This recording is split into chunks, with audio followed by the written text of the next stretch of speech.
red light therapy is a treatment whereby you just expose your body to a red light source, and the light penetrates your body, and cells of your body actually are able to absorb the light and use the light as part of the energy creation process inside the cell, which leads the cells and the tissue and your body to actually having more energy. And when your body has more energy, a lot of things tend to get better. It releases the nitric oxide, which increases blood flow, and this obviously helps with all kinds of healing. So we have more oxygen for the cell to burn, to make more energy, for the cell to do its job better, for the tissue to do its job better, and hopefully for you to feel better as well. So while all this is going on, it also releases natural anti-inflammatories to fight against this micro stressor, this red light therapy, and those anti-inflammatories then go into the blood and circulate around the body and contribute to reducing inflammation. Red light therapy is that it's so good for so many things. It's like saying, what is exercise good for? Or what is sleep good for?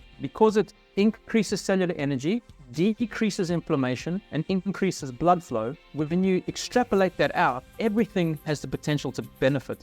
What my clients use it mostly for is pain relief. It really helps with soothing pain. It speeds up recovery. It speeds up wound healing. It speeds up recovery after surgery.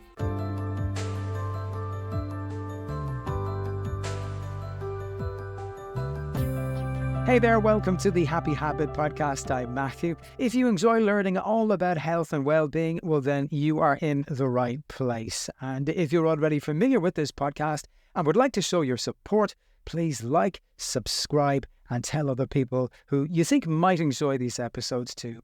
Plus, if you're on YouTube, join the growing hordes of people becoming subscribers over there. Click that subscribe button and click that bell notification for any future videos.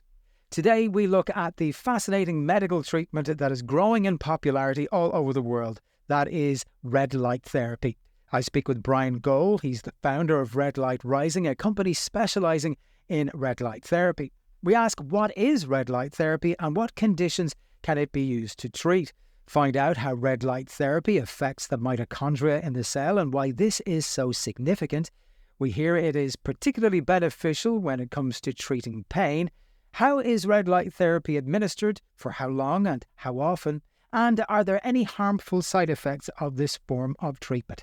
This is a really fascinating discussion and I hope you enjoy it. Red light therapy is something that I've read more and more about in recent years. I've watched videos, I've listened to podcasts. It is fascinating, it seems intriguing, certainly as a form of treatment and therapy. For those unfamiliar with red light therapy, can you tell us exactly what is red light therapy? Thank you so much for having me, first of all. Like you say, red light therapy really is blowing up now in the mainstream, but it's actually been used for a very, very long time. When I first kind of rediscovered red light therapy, I actually remembered that, for years, for decades at that point, my dad always had a red light bulb at his disposal, that most people are familiar with, those ones that get really, really hot, that we use in like reptile tanks and things like that. That's actually an earlier form of red light therapy. Those are known as more full spectrum light bulbs. They're often painted red to give off a red glow, but part of what they're giving off you could consider red light therapy. But about 10 years ago, the technology got a big upgrade. So around 10 years ago, we had developed the ability to use LEDs to function as a red light therapy device. So now, like you can see behind me, that's an example of an LED panel. And what it actually is high-powered LEDs that give off very certain kinds of light. And that light is red light, for number one, which is what the therapy is named after, but it also contains a very certain type of near-infrared light. And what red light therapy is a treatment whereby you just expose your body to a red light source, like the panel I have behind me, and the light penetrates your body. And what happens is the cells of your body actually are able to absorb the light and use the light as part of the energy creation process inside the cell, which leads the cells and the tissue and your body to actually having more energy. And when your body has more energy, a lot of things tend to get better. Well, let's delve deeper into that energy promotion component of red light therapy, because I believe this form of therapy impacts the mitochondria, which is the energy production component or part of each cell. There is also an anti-inflammatory effect arising from red light therapy. So could we talk about this too? Exactly right. So you hit the nail on the head there. So we have the mitochondria, which are inside almost all the cells in the human body. And it's these mitochondria that are actually producing energy. So they're burning glucose, they're burning oxygen, they're making cellular energy. And this is what makes the cell survive. And then obviously the tissue and finally the whole human body. And what scientists discovered about 100 years ago is that there's enzymes and proteins inside our body, deep inside our body, inside our cells, that are actually light sensitive. And the type of light they can absorb is the red and infrared light. All other kinds of light, especially the visible light from the rainbow, all gets reflected off the human skin. But red and infrared light goes in, as I say, it gets deep enough that it goes into the cells and into the mitochondria. And inside the mitochondria, where they're busy making energy, there's a little pathway called the Krebs cycle, which is a pathway of producing energy, as it were, transferring electrons here and there. And what happens is when this red and infrared light gets into the mitochondria, it gets into the Krebs cycle and it forces a molecule of nitric oxides to get released from that Krebs cycle, which goes into the blood. And once that nitric oxide goes into the blood, it acts as a vasodilator for the rest of the body. So it increases the diameter of the veins and the arteries and helps with blood flow. But when it's removed from that cycle, it's replaced by a molecule of oxygen. So the energy cycle has one little extra molecule of oxygen, which helps it produce even more energy. So we've got a few things going on there. The first one is it releases the nitric oxide, which increases blood flow. And this obviously helps with all kinds of healing, all kinds of movement, and all kinds of bodily processes. Everything needs blood flow. So if you have more blood flow going around your body, you just tend to do better. The second one is it gets replaced by oxygen. So we have more oxygen for the cell to burn, to make more energy, for the cell to do its job better, for the tissue to do its job better, and hopefully for you to feel better as well. And then the third one, like you mentioned, the red light therapy also acts as a micro stressor or a hormetic stressor. So it's a very short, very mild, temporary stress on the cell, which causes it to kind of fight back with its own brand of natural anti-inflammatories. So while all this is going on, it also releases natural anti-inflammatories to fight against this micro stressor, this red light therapy.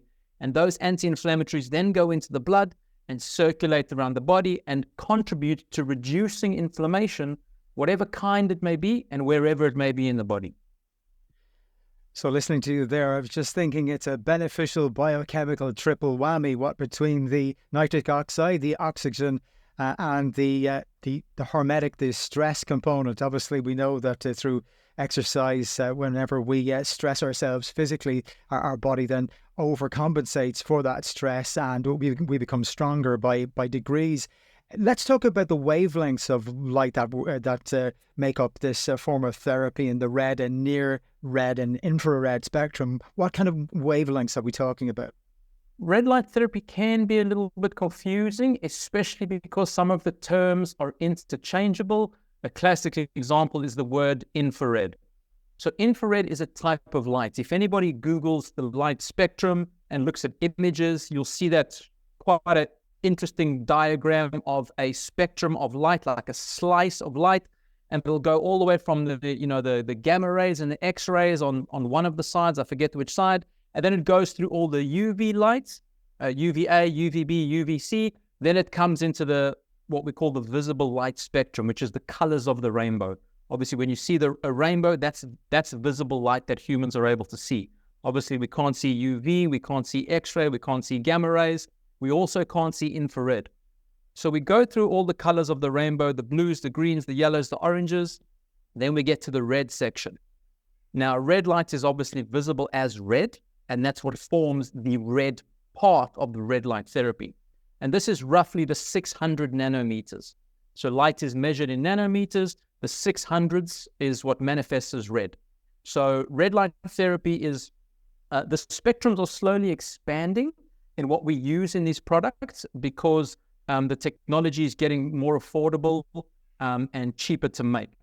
So we started off with just 2 wavelengths that we were using in red light therapy because they were the only ones that were affordable, which is the red 660 nanometer. And then as we move down the spectrum, we eventually get into the infrared. And the infrared spectrum is huge. There's technically millions of kinds of infrared light. We go from near infrared to mid infrared to far infrared. Near infrared is what we use in red light therapy. Near infrared is what goes deep into the body, into the muscles, into the bones, and gets involved with that cellular energy that we were discussing earlier. Far infrared, which is on the other side of the infrared spectrum, that's what they use in infrared saunas. So people get the two confused. They think you can do one and not the other, whereas they're actually doing very different things on the body.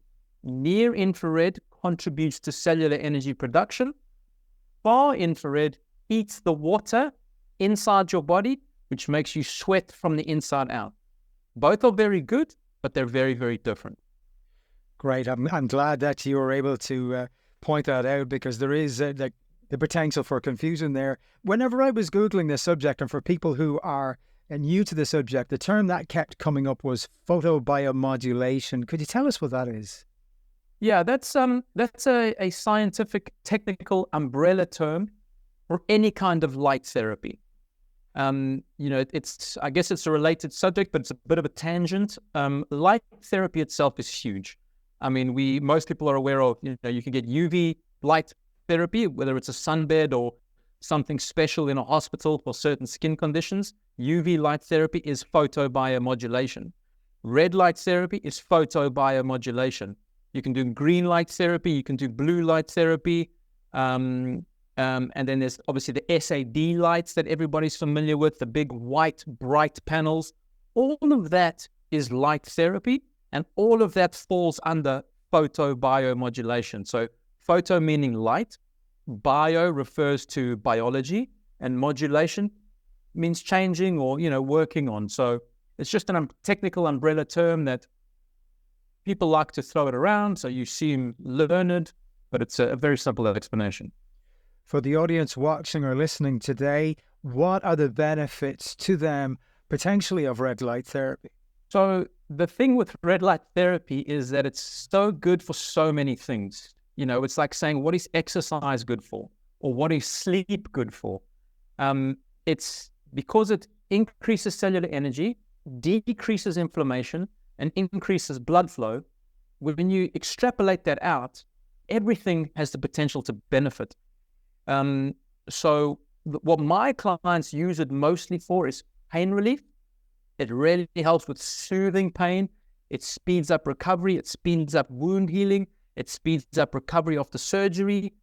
I then have another kind of segment of clients who use it for sleep optimization, because it can stimulate melatonin production, which is the sleep hormone, which helps you sleep better. I have another subset of people who use it like an SAD light or a support against depression. The bright light really wakes them up in the morning and energizes them and helps them feel good. I have another section of clients that use it for eye health. It's incredibly beneficial for eye health. And if you think about it, it's counterintuitive because it's such a bright red light. But when you get red light therapy in your eyes, it's doing the same thing as it's doing everywhere else in your body. It's increasing cellular energy production, it's decreasing inflammation, and it's increasing circulation. And the eyes, for example, are very dense with mitochondria. They're very energy dependent because, just looking around, using your eyes takes a hell of a lot of energy. So if you can boost your ocular energy with red light therapy, your eyes feel better, they're less dry, they're less gritty, they don't struggle to focus after spending so much time on screens. The benefits of red light therapy are, I've been doing this for such a long time, but it still blows me away what a difference it can make to many people's lives. Well, as I said, I did a little bit of research, obviously, before I engaged in this interview today, and certainly the number of articles and the amount of research, credible research that's being done in this area has really exploded in recent years. And talking of the benefit of red light therapy for eye conditions, macular degeneration is one, for example, that can benefit from it. Also, it benefits in terms of being able to increase someone's visual acuity, their sharpness of their vision. Also, patients with diabetes who suffer from diabetic retinopathy have been shown to benefit from red light therapy. And people, as you mentioned there, with the dry eye syndrome can also benefit. So there's a huge body of evidence to suggest that this is a legitimate form of therapy, not just for eyes, but for a variety of other conditions, as you mentioned. I know it's been used, for example, in the beauty industry to help the skin boost its collagen levels, also to treat acne, amongst other things. And then just going back to treatment of pain, because I know in your previous incarnation, your previous job, you worked with your hands a lot, and you suffered an awful lot of hand injuries and pain and cuts, etc. And you used this particular red light therapy in order to be able to help you heal your hands. And that prompted your interest in this whole area. How is it helping pain and healing? Is it the anti-inflammatory effects because of the increase in blood flow to those areas that are helping? Correct. That's one of the ways. As you say, the anti-inflammatory stuff, it reduces the swelling and the pain and the heat that can be associated with injuries. But it also acts as a painkiller. It can release analgesics, as it were. If you get the dose a little bit higher, it can actually act as a pain relief in the moment. The results, especially when it comes to pain, is usually very, very fast. So yeah, just exactly what you said. It reduces the inflammation and acts as a slight painkiller. How is the red light administered? I see one of the panels behind you there, but how long are treatments? How often are these treatments? And are there any people where administration of this particular form of therapy is not advised? There's almost no contraindications to this. The only people that don't enjoy red light therapy, there's a tiny percentage of people that have a severe mitochondrial dysfunction where, it kind of overlapped into an autoimmunity disease and they have a lot of pain. They're very sensitive to things. These people tend to not enjoy it, at least the first few sessions, because it can be very overwhelming in terms of the cellular energy that it produces. So I liken it, to when you go for a massage and someone gives you a good massage and you can feel terrible for a couple of hours afterwards because it's almost like it mobilizes all the toxins and things like that. So there's a small subset of people that experience that. Some people that are on photosensitive medicine, there's a handful of photosensitive medicine which can react with infrared light. They are advised not to use it. And patients with active cancer, we're also advising not to use it if you have active cancer. We don't really know what it can do to cancer cells. Does it assist cancer cells as well in doing their thing and growing? So we don't really know about that.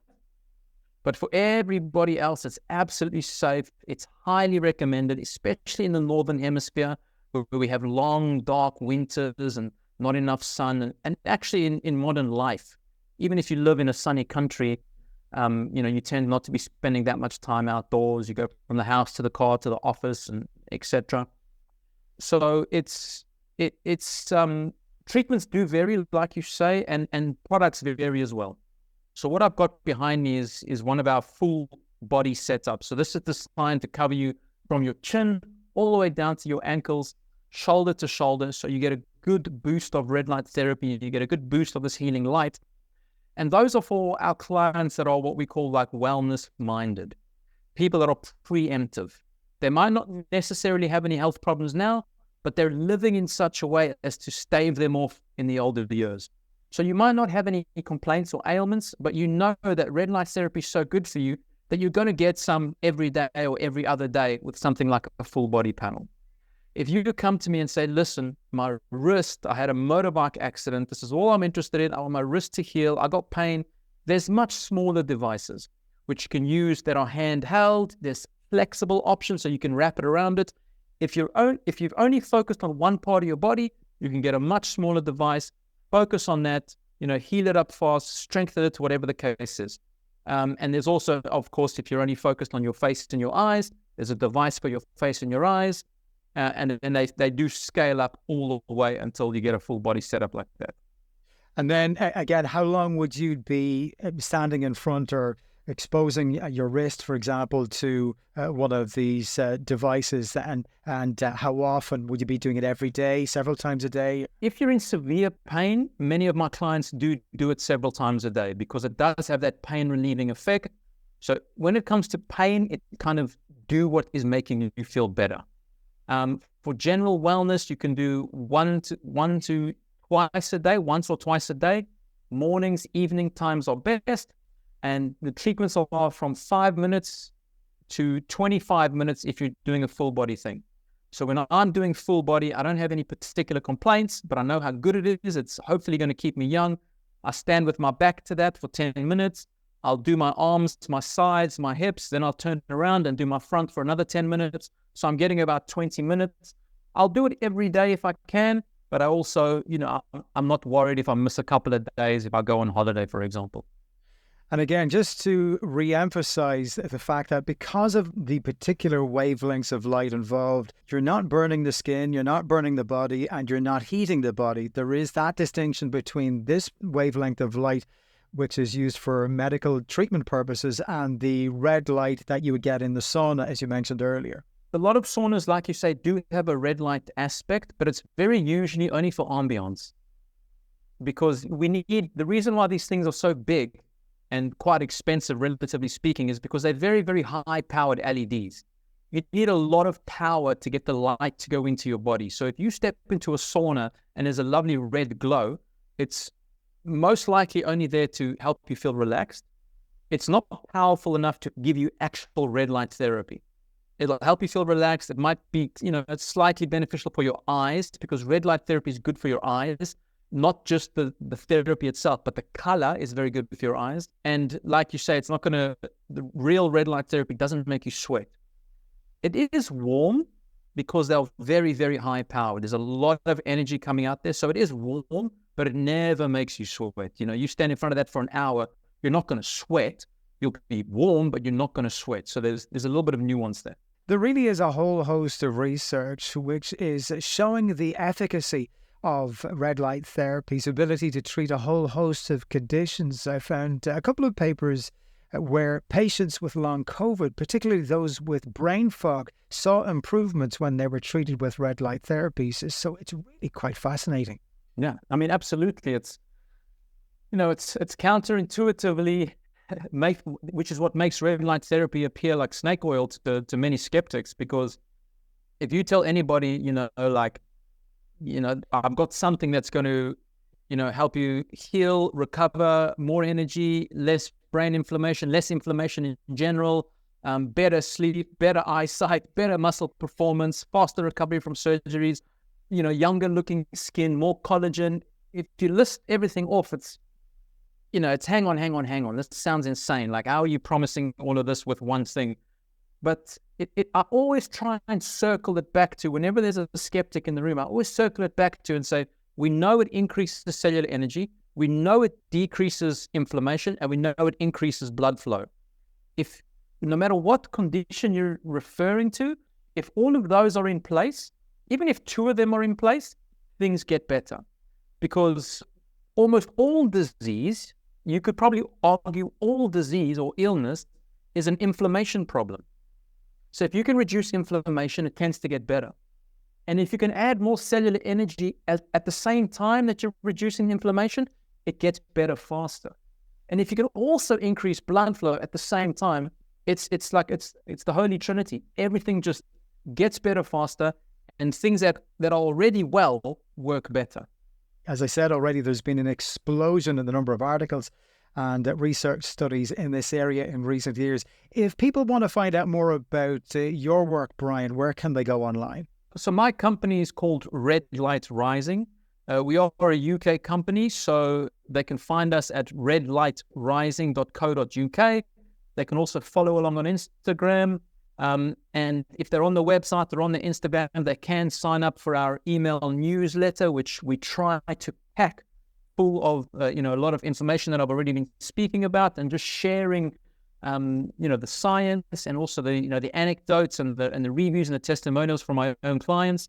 We've been going 7 years now, and we've got, thousands of written reviews and testimonials from all sorts of people all across the UK and the world that have had, incredible experiences with the red light therapy. So there's a lot to dig through there, and hopefully they can find something interesting. Absolute pleasure talking with you today. Bryan Gohl, founder of Red Light Rising. Thank you for your time. You're most welcome. Thank you. Well, thank you for tuning into this episode of the Happy Habit Podcast. If you enjoyed it or any of the previous episodes, show your support. It's free. You can like, subscribe, and tell other people. Share news of this podcast with other friends and family, people who you think might get value from these episodes too. And if you're on YouTube, we're almost at 3,000 subscribers. Perhaps you can help us get there. Click that subscribe button and click that bell notification for any future videos which come every week. Until next time, stay happy.